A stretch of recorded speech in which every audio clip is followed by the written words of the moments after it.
નમસ્કાર વિદ્યાર્થી મિત્રો, ધોરણ 9 વિષય ગુજરાતી, પાઠ ચોથો, ગોપાળ બાપા.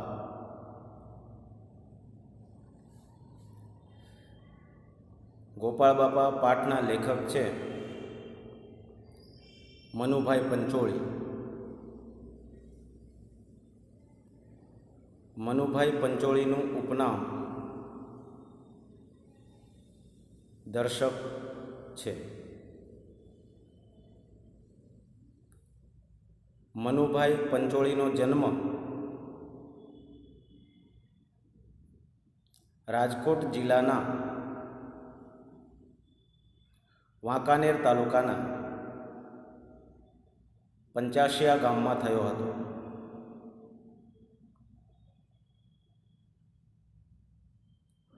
મનુભાઈ પંચોળી ઇતિહાસના ઊંડા અભ્યાસી હતા.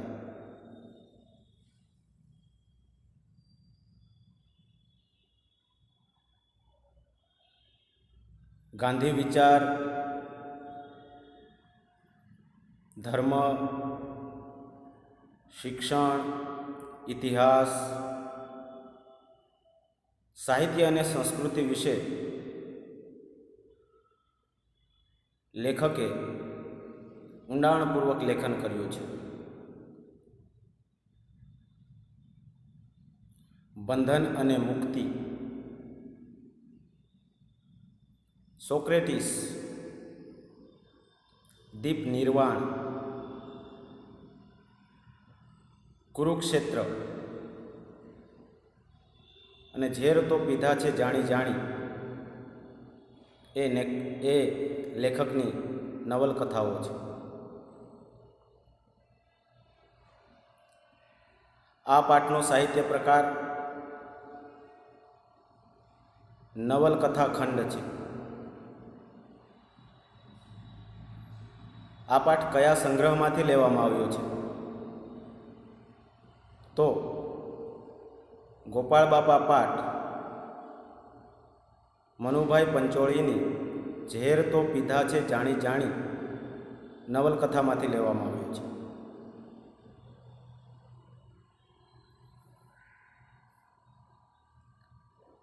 આ પાઠમાં લેખકે બે પાત્રો એટલે કે ગોપાળ બાપા અને મહારાજા સયાજીરાવ, આ બે પાત્રો વચ્ચેના સંવાદને કેન્દ્રમાં રાખ્યો છે.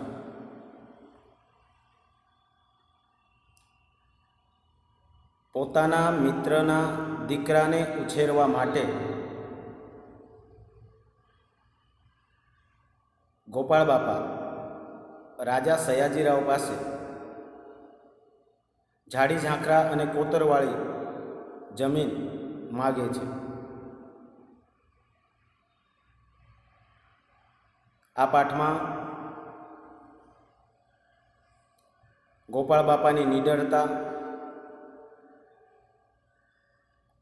પરોપકાર તથા સમર્પણના દર્શન થાય છે. જ્યારે બીજી બાજુ રાજા સયાજીરાવની ઉદારતા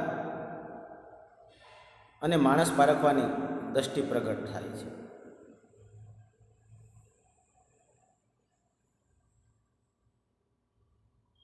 સાચું જીવન જીવતા ગોપાળ બાપા આ પાઠમાં આપણને સંત પરંપરાના વારસદાર જેવા લાગે છે.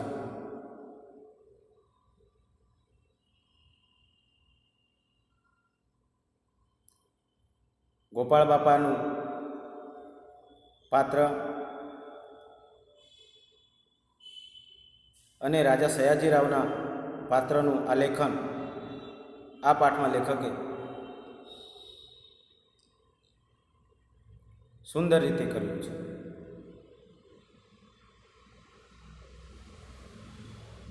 તો મિત્રો, આપણે જ્યારે પાઠને સમજીએ ત્યારે તમે પણ ગુજરાતીનું પાઠ્યપુસ્તક સાથે રાખશો. જોઈએ આપણે આ પાઠને.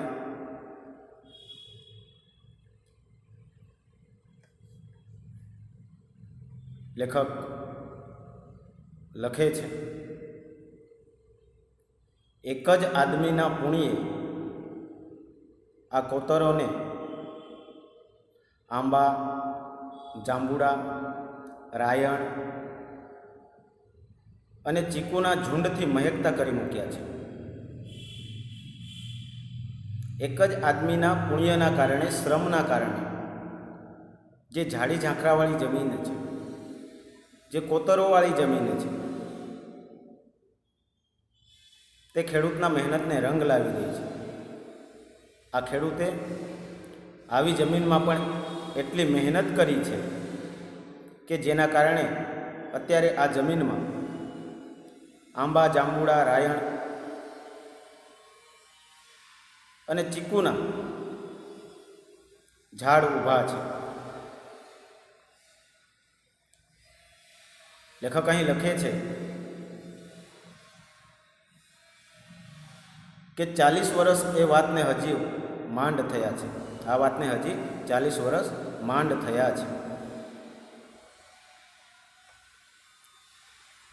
આગળ જોઈએ. વર્ષની શિયાળાની એક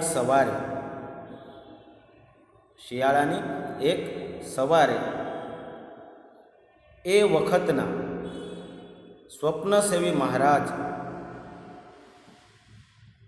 શ્રીમંત સયાજીરાવ આવા એક કોતરની ભેખડ ઉપર, એક સમયની વાત છે, શ્રીમંત સયાજીરાવ એક કોતરની ભેખડ ઉપર 1-2 અંગરક્ષકો સાથે ઊભા હતા. પોતાના 1-2 અંગરક્ષકો સાથે ભેખડો ઉપર એક દિવસ ઊભા હતા. શિયાળાની સવારે પડખેના ગીરના જંગલમાંથી એક દીપડો આવ્યાના વાવડે એ આ તરફ ઉતરી આવ્યા હતા. રાજા સયાજીરાવને એવા સમાચાર મળ્યા હતા કે બાજુના ગીરના જંગલમાંથી એક દીપડો ઉતરી આવ્યો છે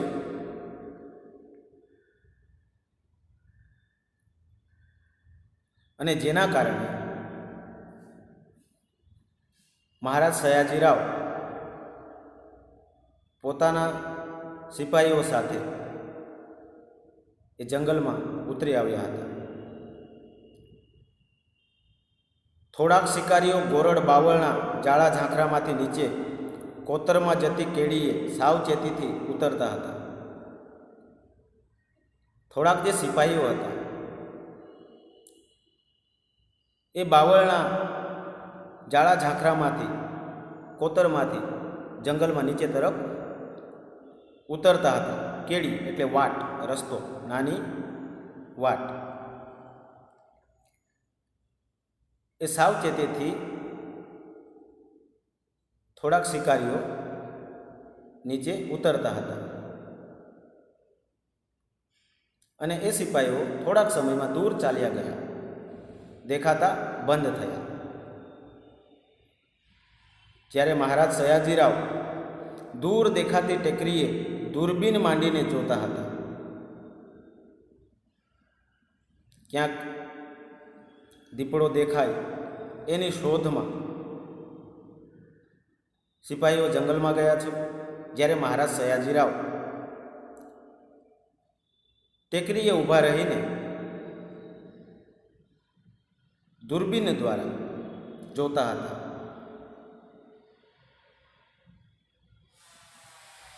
તેવા સમયે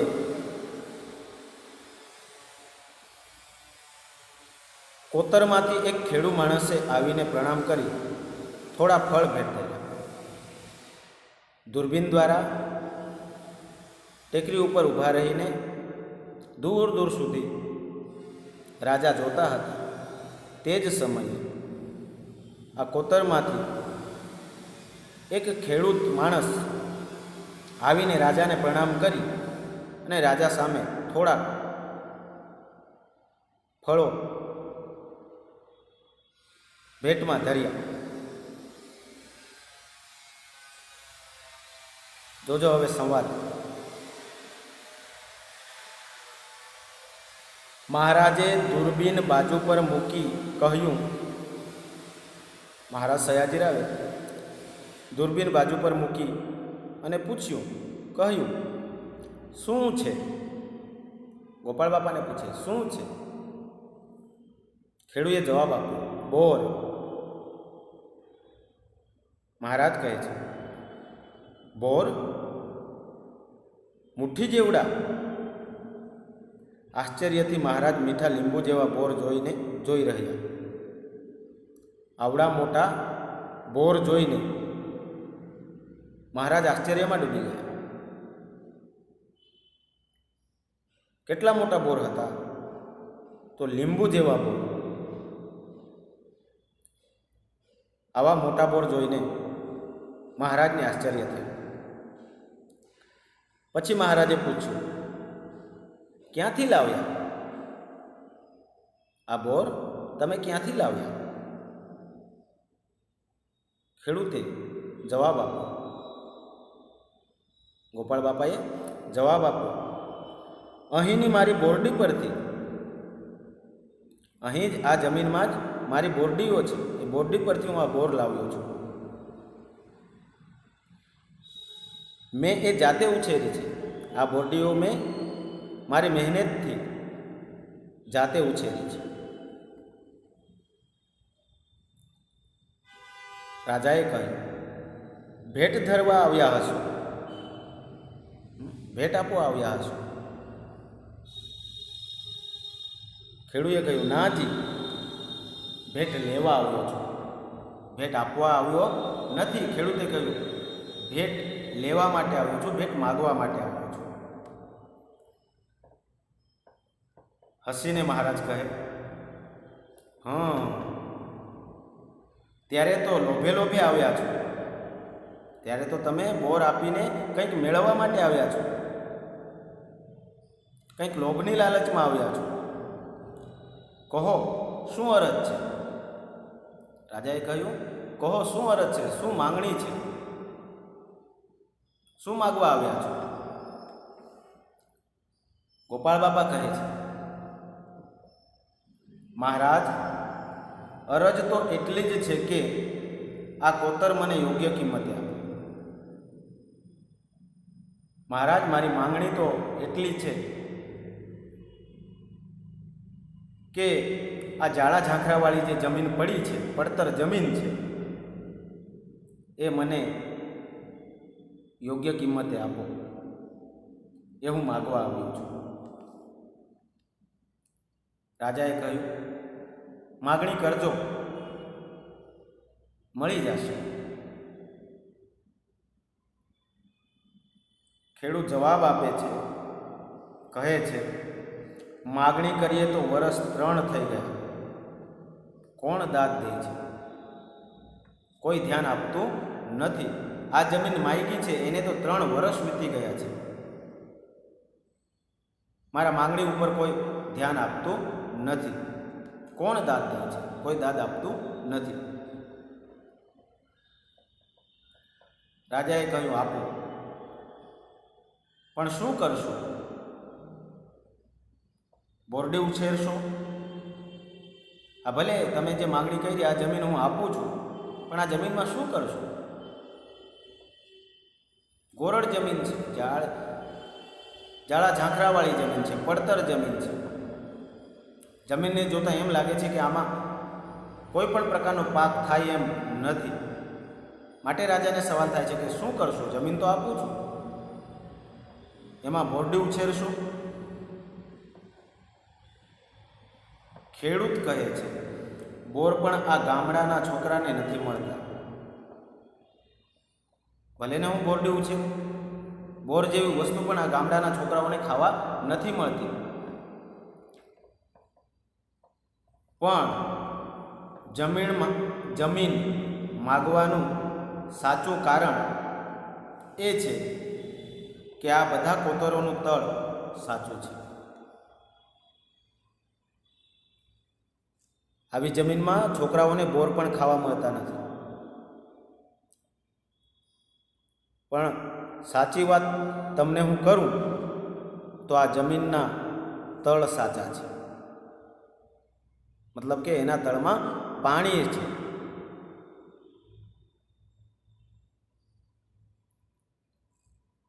એમાં આપણે ધારીએ તે ઉછેરી શકીએ છીએ. અંદરના ગાળામાં ધરા ભર્યા છે.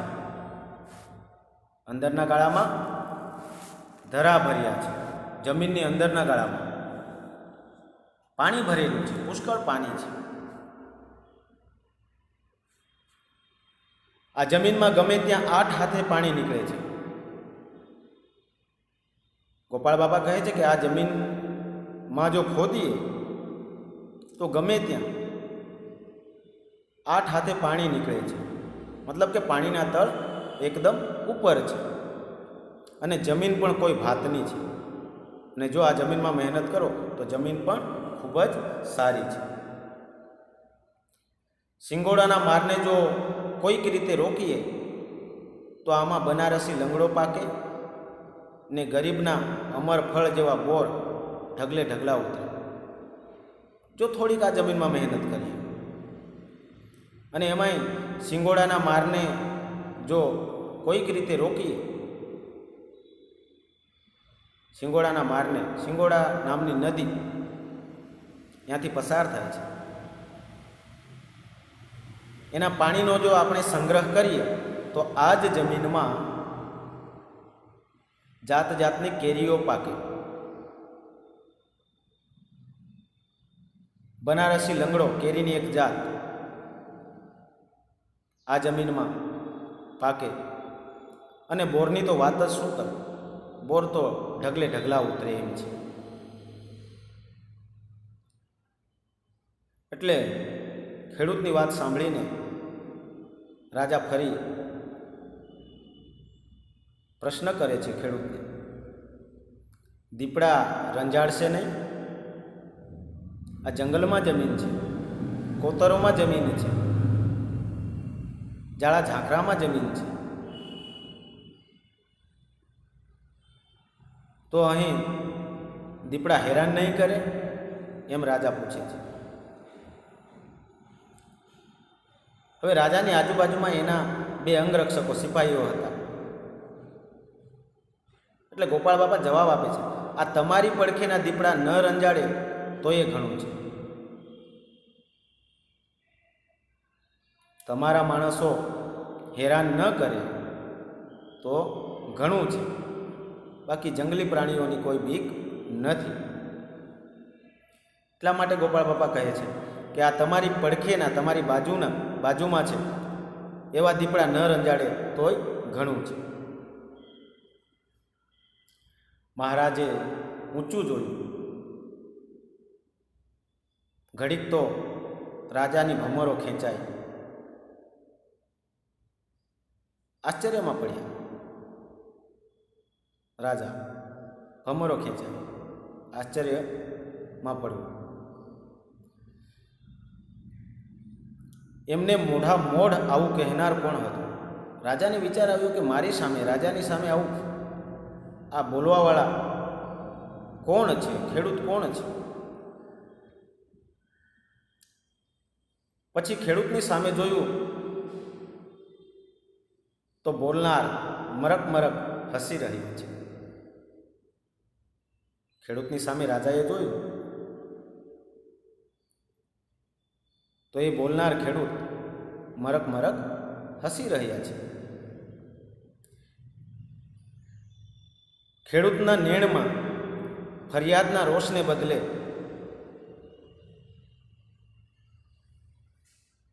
સહજ કૌતુક છે. સયાજીરાવની માણસને પારખવાની શક્તિ અચૂક હતી. ખેડૂના ફરિયાદના બદલે રાજામાં કૌતુક દેખાતું હતું. કારણ રાજા સયાજીરાવમાં માણસ પારખવાની શક્તિ હતી. એમણે ધારી ધારીને બોલનારને જોયું. રાજાએ ધારી ધારીને બોલનાર ખેડૂને જોયો. પછી રાજાએ ઊંડો શ્વાસ લીધો અને જાણે મનમાં કંઈક ઉતાર્યું, મનમાં રાજાની વાત ઉતારી હોય. પછી એકાએક રાજા કહે છે, તમને આ કોતર આપ્યું, તમને આ કોતર આપ્યું, હમણાં જ લખી આપું છું. અને બીજી કોઈ મદદ જોઈતી હોય તો એ પણ ખેતી ખાતું આપશે. અત્યારે જ આ જમીન તમને હું આપું છું, લખી આપું છું. અને એના સિવાય પણ બીજી કોઈ મદદ તમને જોતી હોય તો એ ખેતી ખાતું પણ તમને લખી આપશે.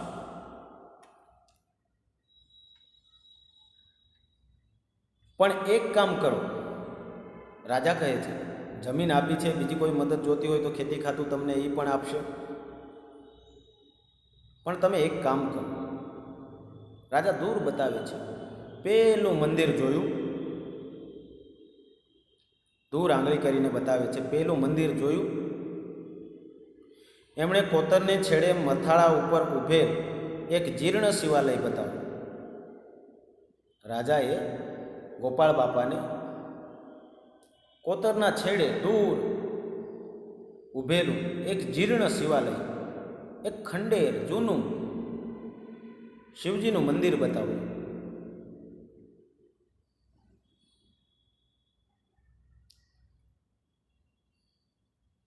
પેલું મંદિર જોયું? ખેડૂતે કહ્યું, જી. રાજા કહે છે, એ અપૂજ રહે છે.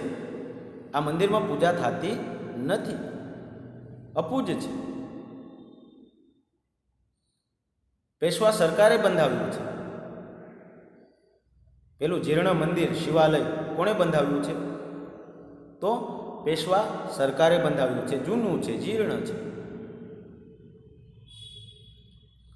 અને જૂનવાણી શિલ્પનો નમૂનો છે. અને એ મંદિર જૂનું છે, પેશવા સરકારે બંધાવ્યું છે.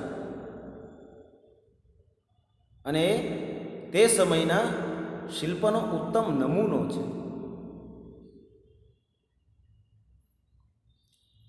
હાલના સમયમાં એ મંદિરમાં કોઈ પૂજા થતી નથી.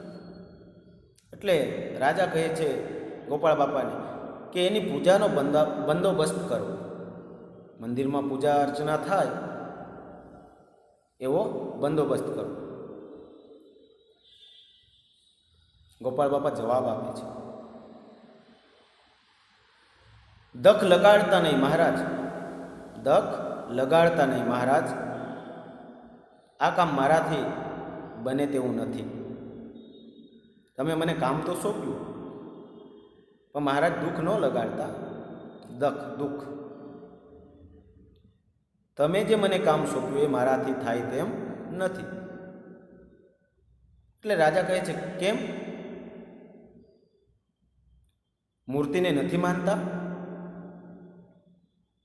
આ કામ તમારાથી કેમ ન થાય? તમે મૂર્તિને નથી માનતા? ખેડૂત જવાબ આપે છે, ના રે બાપુ, એમ તો અમે અને તમે સૌ મૂર્તિઓ જ છીએ. મૂર્તિ નહીં માનીએ છીએ, પણ એમ જોઈએ તો આ માણસ બધા, હું કે તમે, આપણે પણ બધા મૂર્તિઓ જ છીએ.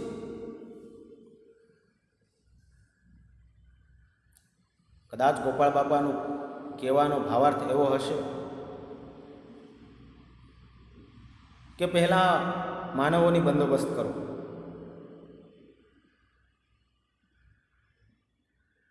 એની પૂજાનો બંદોબસ્ત કરો. આ મૂર્તિઓને રહેવાની જગા નથી મળતી, ત્યાં વળી પાણાની મૂર્તિઓ ક્યાં પધરાવવી? પહેલાં તો આ માણસોની વ્યવસ્થા કરો.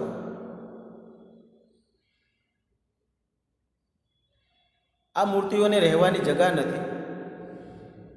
પહેલાં એમની રહેવાની વ્યવસ્થા થાય અને એના પહેલાં આ પાણાની મૂર્તિઓને ક્યાં પધરાવવી? મહારાજ ઘડીભર કહેનાર સામે એકી ટસે જોઈ રહ્યા. ખેડૂતનો આવો જવાબ સાંભળીને મહારાજ થોડીક વાર આ ખેડૂત સામે એકી ટસે જોઈ રહ્યા, એક નજરે જોઈ રહ્યા. પછી મહારાજે કહ્યું, વાત તો સાચી છે. મહારાજે કહ્યું, વાત તો સાચી છે, પણ પેલા શિવાલયમાંય મૂર્તિને નામે આશરો સૌને મળે તેવું કરજો. પણ જે શિવાલયની તમને હું વાત કરું છું એ શિવાલયમાં પણ માણસોને આશરો મળે તેવું કરજો.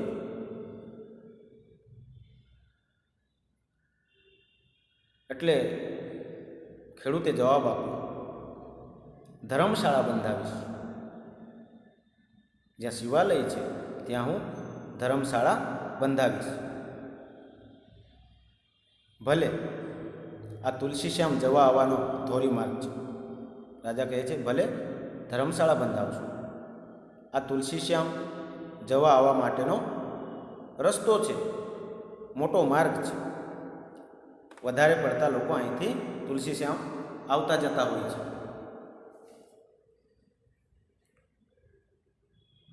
તો આમ ગોપાળ બાપા અને મહારાજ સયાજીરાવનો સંવાદ ચાલે છે.